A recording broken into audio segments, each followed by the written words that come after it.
दोस्तों, क्या आप भी सुबह उठते ही थकावट महसूस करते हैं? चलने फिरने में मुश्किल होती है और जवानी की वो ताकत और चुस्ती अब सिर्फ एक याद बनकर रह गई है। अगर मैं आपसे कहूं कि सिर्फ एक चुटकी पाउडर, जी हाँ, सिर्फ एक छोटी सी चुटकी जिसे आप अपनी रोजमर्रा की आम दूध वाली चाय में मिलाकर पी लें, तो ये कमजोरी, ये लड़खड़ाहट और बढ़ती उम्र की थकन आहिस्ता आहिस्ता कम होना शुरू हो सकती है। जरा सोचिए, एक वक्त था जब आप तेजी से चलते थे, सीढ़ियां बगैर सहारे के चढ़ते उतरते थे और बच्चों पोतों के साथ खेलते हुए थकते भी नहीं थे। लेकिन आज घुटनों का दर्द, टांगों की कमजोरी और जिस्म की थकन इंसान को मजबूर कर देती है कि दीवार या लाठी का सहारा लेना पड़ जाए। दिल तो अब भी चाहता है कि बाहर निकलें, चलें फिरें, हंसें खेलें, मगर जिस्म साथ नहीं देता। और जब जवानी के वो दिन याद आते हैं तो दिल से यही आवाज निकलती है, काश वो ताकत दोबारा वापस आ जाए।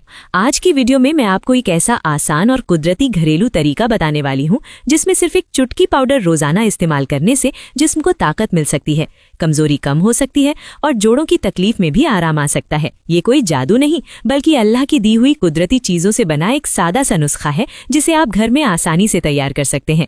तो वीडियो को आखिर तक जरूर देखें, क्योंकि आगे मैं आपको बताऊंगी कि ये पाउडर बनता कैसे है और इसे सही तरीके से इस्तेमाल कैसे करना है। और अगर आपको सेहत से मुताल्लिक ऐसी मुफीद वीडियोस पसंद हैं तो वीडियो को लाइक करें, doctor Saira Khan official channel को सब्सक्राइब करें और बेल आइकन जरूर दबाएं ताकि हर नई वीडियो आप तक फौरन पहुंच सके।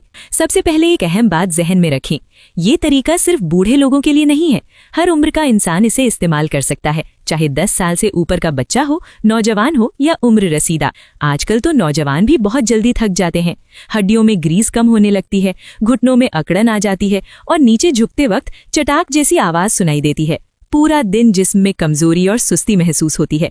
यही वजह है कि ये कुदरती पाउडर न सिर्फ जोड़ों की ग्रीस को बेहतर बनाने में मदद करता है, बल्कि जिस्म को एनर्जी भी देता है और थकन को कम करता है। और नौजवानों के लिए इसमें एक खास ट्रिक भी है, लेकिन वो मैं वीडियो के आखिर में बताऊंगी। पहले ये बुनियादी तरीका समझ लें। अब क्योंकि रमजान का महीना चल रहा है, इसलिए एक अहम बात याद रखें, सहरी के वक्त इस पाउडर की एक चुटकी लेना बहुत फायदेमंद हो सकता है और इफ्तारी के वक्त जब आप दूध वाली चाय पीते हैं, उसी में एक चुटकी मिलाकर पी लें। अगर सहरी और इफ्तारी दोनों वक्त ये चाय में मिलाकर इस्तेमाल किया जाए तो जिस्म में तवानाई बरकरार रहती है, थकन कम महसूस होती है और रोजे के बावजूद जिस्म हल्का और एक्टिव रहता है। लेकिन एक बात जरूर याद रखें, स्किप ना करें, क्योंकि इस्तेमाल का तरीका गलत हो गया तो फायदा कम हो सकता है। अब बात करते हैं इस ताकतवर एनर्जी पाउडर को बनाने की। ये पाउडर बिल्कुल आम किचन के मसालों से बनता है, कोई महंगी चीज नहीं, जो हड्डियों को मजबूत बनाने, जोड़ों की अकड़न कम करने और जिस्म को ताकत देने में मददगार समझे जाते हैं। सब्ज इलायची, ये हाजमा बेहतर करती है, जिस्म को हल्की ताकत देती है और सूजन कम करने में मदद करती है। दालचीनी, छोटे टुकड़े, ये खून की सर्कुलेशन बेहतर करने और जिस्म को गर्म रखने में मदद करती है। लौंग कुदरती दर्दकश खासियत रखती है और जोड़ों के दर्द में आराम देने में मददगार होती है। सौंफ, 2 बड़े चम्मच, सौंफ हाजमा बेहतर करती है, गैस और अफारा कम करती है और जिस्म को हल्का रखती है। अजवाइन, 2 बड़े चम्मच, अजवाइन जोड़ों की अकड़न कम करने और जिस्म को ताकत देने में मदद करती है। ये सब मसाले आमतौर पर हर घर के किचन में मौजूद होते हैं। मिकदार आप थोड़ी कम या ज्यादा कर सकते हैं, लेकिन तनासुब तकरीबन यही रखें। सबसे पहले एक तवा या कढ़ाई को हल्की आंच पर गर्म करें, फिर इलायची, दालचीनी, लौंग, सौंफ और अजवाइन को हल्का सा भून लें, सिर्फ 2 से 3 मिनट तक, जब तक खुशबू आने लगे। इससे मसालों की तासीर बेहतर हो जाती है। बस ध्यान रखें कि मसाले जलने ना पाएं। अब इन्हें 5 मिनट के लिए ठंडा होने दें। इसके बाद इलायची के दाने निकाल लें और दालचीनी को छोटे टुकड़ों में तोड़ लें। अब तमाम मसालों को मिक्सर ग्राइंडर या सिल बट्टे में डालकर बारीक पाउडर बना लें। जितना बारीक पाउडर होगा, चाय में उतना आसानी से घुल जाएगा। पाउडर तैयार है। इसे एक छोटी एयरटाइट डिब्बी में महफूज कर लें और ठंडी जगह पर रखें। ये पाउडर तकरीबन 1 से 2 महीने तक आसानी से इस्तेमाल किया जा सकता है। अब सवाल ये है कि इस पाउडर की एक चुटकी सही तरीके से कैसे लेनी है, क्योंकि रमजान में सहरी और इफ्तारी के साथ इसका इस्तेमाल थोड़ा अलग तरीके से किया जाता है। दोस्तों, अब यहाँ एक बहुत अहम बात समझना जरूरी है। सहरी के वक्त इस पाउडर को लेने का तरीका और इफ्तारी के बाद लेने का तरीका एक जैसा नहीं है। दोनों के तरीके अलग हैं, क्योंकि रमजान में सुबह और रात के वक्त जिस्म की ज़रूरतें भी अलग होती हैं। सहरी में हमारा मकसद ये होता है कि पूरा दिन रोज़ा रखते हुए जिस्म में तवानाई बरकरार रहे, कमज़ोरी ना हो और जिस्म ज़्यादा थकावट महसूस ना करे। जबकि इफ्तारी के बाद इसका मकसद ये होता है कि जिस्म को सुकून मिले, हाजमा बेहतर हो और रात को अच्छी नींद आए, ताकि अगली सुबह ताजगी के साथ उठ सकें। अगर इफ्तारी में सलाद या चटनी खाते हैं तो इसमें भी हल्की सी चुटकी मिला सकते हैं।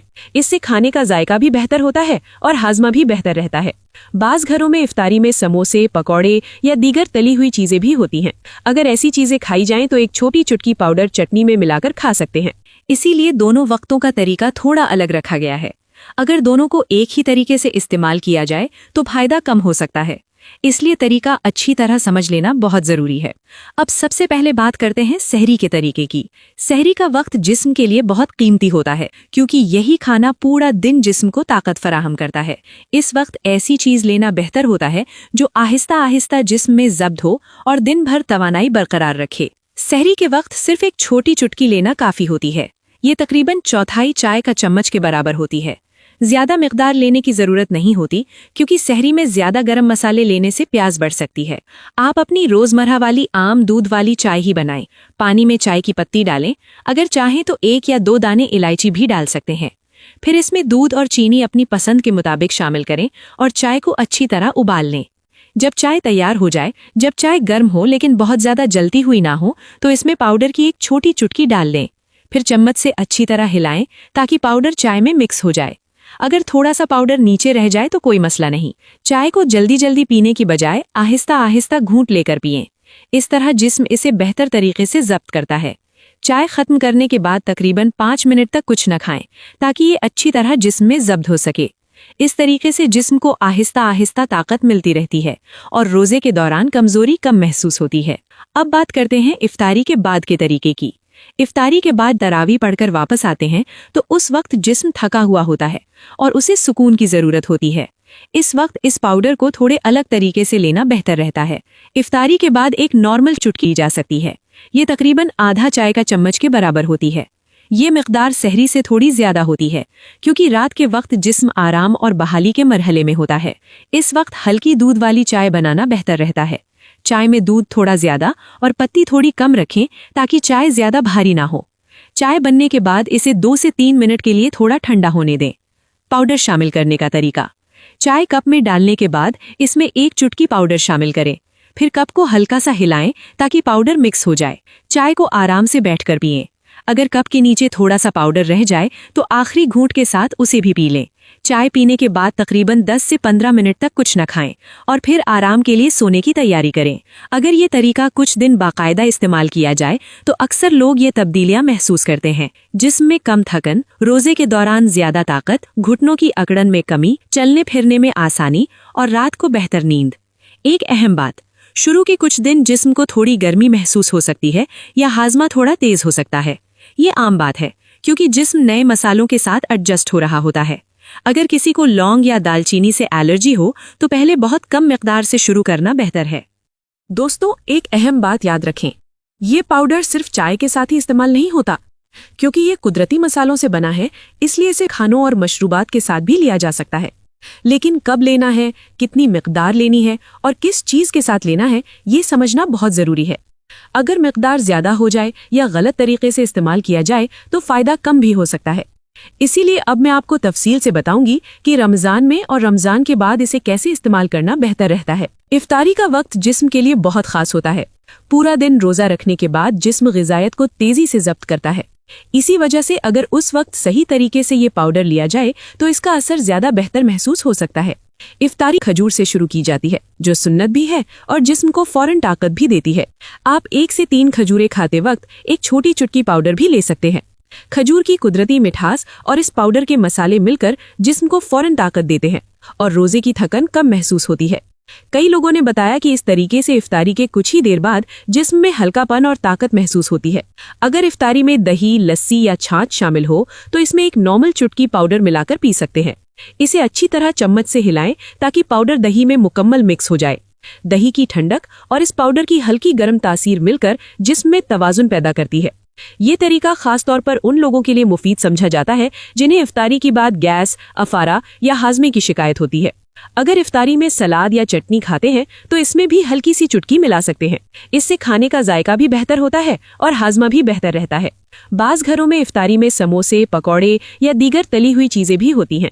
अगर ऐसी चीजें खाई जाएं तो एक छोटी चुटकी पाउडर चटनी में मिलाकर खा सकते हैं। इससे तली हुई चीजों के बाद होने वाली भारीपन की कैफियत कम महसूस होती है। इफ्तारी के वक्त ज्यादा से ज्यादा 2 चुटकी काफी होती हैं। मिसाल के तौर पर 1 चुटकी खजूर के साथ और 1 चुटकी दही या लस्सी के साथ। अगर मैदा सेंसिटिव हो तो सिर्फ 1 चुटकी से आगाज करना बेहतर होता है। सहरी में मकसद ये होता है कि जिस्म को ऐसी ग़िज़ायत मिले जो आहिस्ता आहिस्ता ज़ब्त हो और पूरा दिन ताकत बरकरार रखे। इसलिए सहरी में इस पाउडर को ऐसी चीज़ों के साथ लेना बेहतर है जो देर तक जिस्म को ताकत दें। सहरी के आखिर में 1 गिलास नीम गर्म पानी या दूध में 1 छोटी चुटकी पाउडर मिलाकर पी सकते हैं। इसे अच्छी तरह हिलाएं और आहिस्ता आहिस्ता पिएं। इससे जिस्म में ताकत बरकरार रखने में मदद मिल सकती है। अगर सहरी में रोटी या पराठा खाते हैं तो 1 टुकड़े पर हल्की सी चुटकी छिड़क कर खाया जा सकता है। अगर चाहें तो उस पर थोड़ा सा दही या घी लगाकर भी खा सकते हैं। इस तरह मसालों की खुशबू और जायका खाने के साथ अच्छी तरह मिल जाता है। अगर सहरी में अंडा, दाल या सब्जी हो तो उस पर भी 1 छोटी चुटकी छिड़क सकते हैं। प्रोटीन वाली ग़िज़ा के साथ लेने से जिस्म को ताकत बेहतर तरीके से मिल सकती है। सहरी में ज्यादा से ज्यादा 1 से 1.5 चुटकी काफी होती हैं। अगर रोजे के दौरान प्यास ज्यादा लगने लगे तो मिकदार कम कर देना बेहतर है। रमजान के बाद भी इस पाउडर को रोजमर्रा की ग़िज़ा का हिस्सा बनाया जा सकता है। सुबह के वक्त सुबह की चाय या दूध में 1 चुटकी मिलाकर पी सकते हैं, या नाश्ते के साथ जैसे अंडा, पराठा या दलिया में हल्का सा छिड़क सकते हैं। दोपहर के खाने के साथ अगर सलाद, दही या रायता हो तो इसमें 1 चुटकी शामिल की जा सकती है। ये हाजमा बेहतर रखने में मददगार हो सकता है। शाम की चाय के साथ या रात के खाने के साथ भी 1 चुटकी इस्तेमाल की जा सकती है।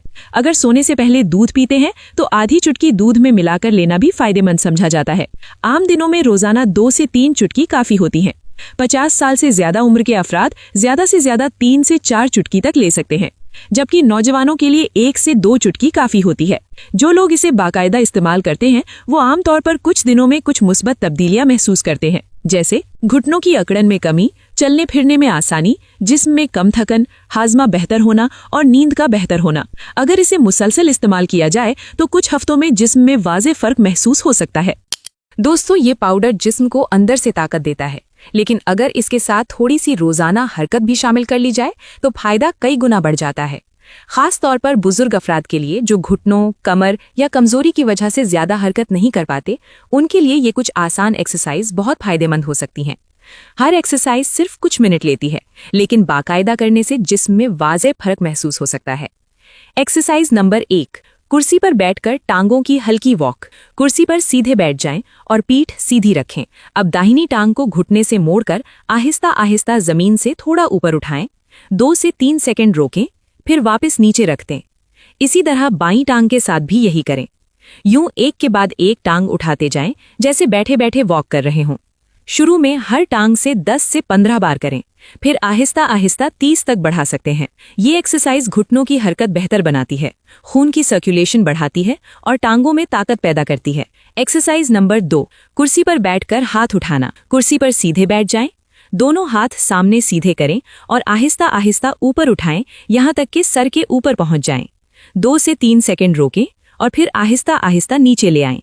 सांस अंदर लेते हुए हाथ ऊपर उठाएं और सांस छोड़ते हुए नीचे लाएं। 8 से 12 बार।